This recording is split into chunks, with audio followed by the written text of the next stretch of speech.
have been, was we looked at that shared reading and we read through what a response to literature is. We looked at the example and we thought, man, we got to do what we always do with writing. We're going to have to plan this out. So we did our informal outline. We know we're going to have a summary paragraph of the book we're reading to respond to it.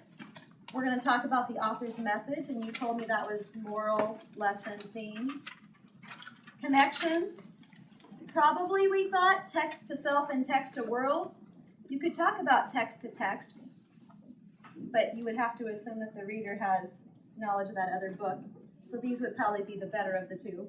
And then our conclusion. So then we thought, all right, we know how.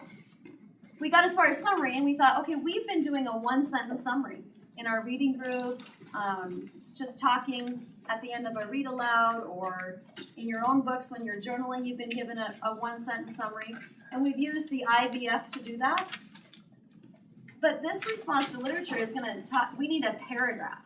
All of these things are their own paragraph. So we're kind of expanding it. So a one-sentence summary, if that's all we wrote, that wouldn't be enough information for a paragraph. Okay, so that's what we're going to do today, is we're just going to talk about how to write a good summary paragraph.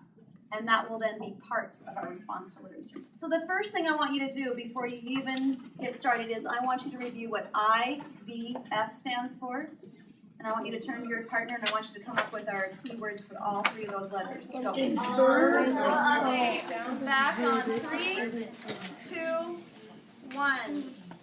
All right, Armando, what did you and your partner decide the I stood for? Identify, and I heard, okay, Jonathan, would you or your partner come right in parentheses right here? Identify. We want to remember what that I stands for. In parentheses, either one, probably you. The V stands for what, everyone? Verb it. Verb it. Now, summaries. We found out there's 3 special verbs that almost always take the hard work away from us and make a very, very easy summary.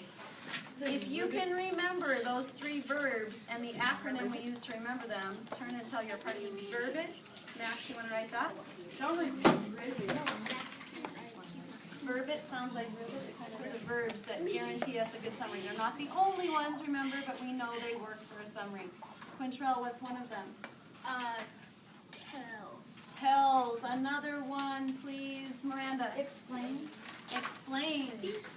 And the last one, Riley. Describes. And what's the acronym that we use to remember those? TED.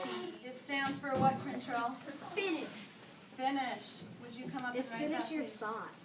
Finish your thought. Yep. No, it's not. The F is for finish, and No, then it's the not. phrase. I want you to draw these 3 columns and put the IVF. Copy what we have on our chart.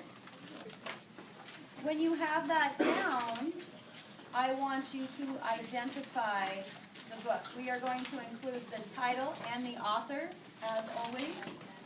Anyone remember the author of Mick Hart was here? And again, who's the author? So we need someone to come write that in this column, just as you are doing it on your page. The book, Mick Hart was here, by Barbara Parks. What do we do with the title? Think it in your head. Think it in your head. We have options. What are the 2 options we can do? Stay here. We can put it in quotes, or we can underline it, Max said. So I want you to do what you think is the right thing on your book, and we'll check it with up here. And Rihanna, what did they just say to do with the title? One or the other. Hold on, don't write yet. What do you think you should do? Underline? Like if it were an article out of a book, it's a section of it, so we put it in quotations. If it's a song off a record album, we put it in quotations. If it's a poem out of a book of poetry, we put it in quotations. If it's the title of that book, then we're going to underline it. Okay, now on the verb, we are going to use one of the TED verbs. Tells, explains, or describes. But it's kind of hard when you do a classroom example because not everybody's going to agree. So we're just going to have to pick one and live with it as a group. But on yours, when you start to do these on your own, remember you can choose any one that works for you. Today we're going to have to just go with maybe a class vote. So we've got the book Mick Hart was here by Barbara Park. Tells, explains, describes. Think in your head which one you think would work the best. Okay, and I think tells wins out, so I'm gonna add tells. The book Mick Hart is here by Barbara Park, tells, and we have to finish our thought. So I want you and your partner, okay, let's listen to see what we have come up with. I heard lots of good things. I heard people touching on the theme. I heard people touching on the author's message. And remember, we have a whole section for that. So right now we're just trying to summarize everything that happened in this story in one topic sentence or a paragraph. Okay? The book Mick Hart was here by Barbara Park tells, and let's hear what some of the thoughts were. Let's hear Austin. What did you and your partner hearing is really on the author's message and theme. And so I'm going to shift. I'm going to give you one more word to add to this, because what you're doing is some really high-level thinking, and I don't want to take that away from you. You're almost being too inferential right now, and I want you to come back and get to the specifics of this story. So the book Mick Hart was here by Barbara Park tells about, I'm hearing lots of overall arching umbrella themes of this book, but I want you to get specific a little bit about what does this story tell. I heard about, I heard somebody say about how a family gets over Mick's death. Okay?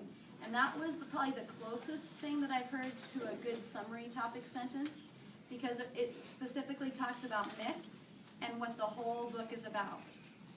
The message from the author was, be safe, always wear a helmet.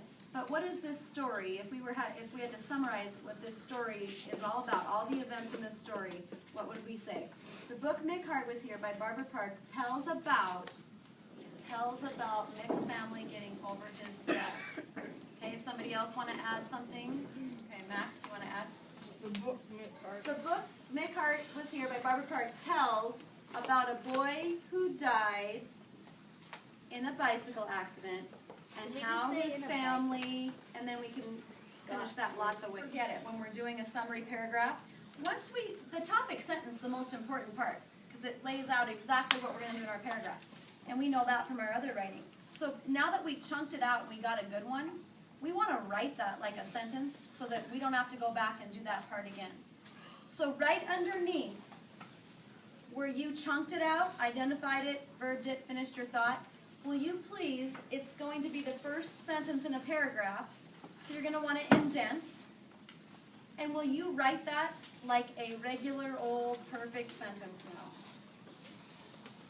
Write it in their sentence.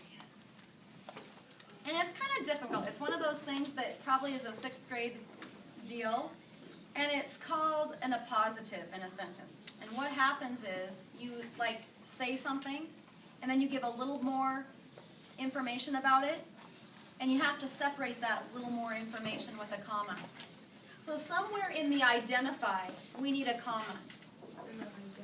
Somewhere in the identify, we need a comma. So I would like you to talk to your neighbor about where you think that comma would go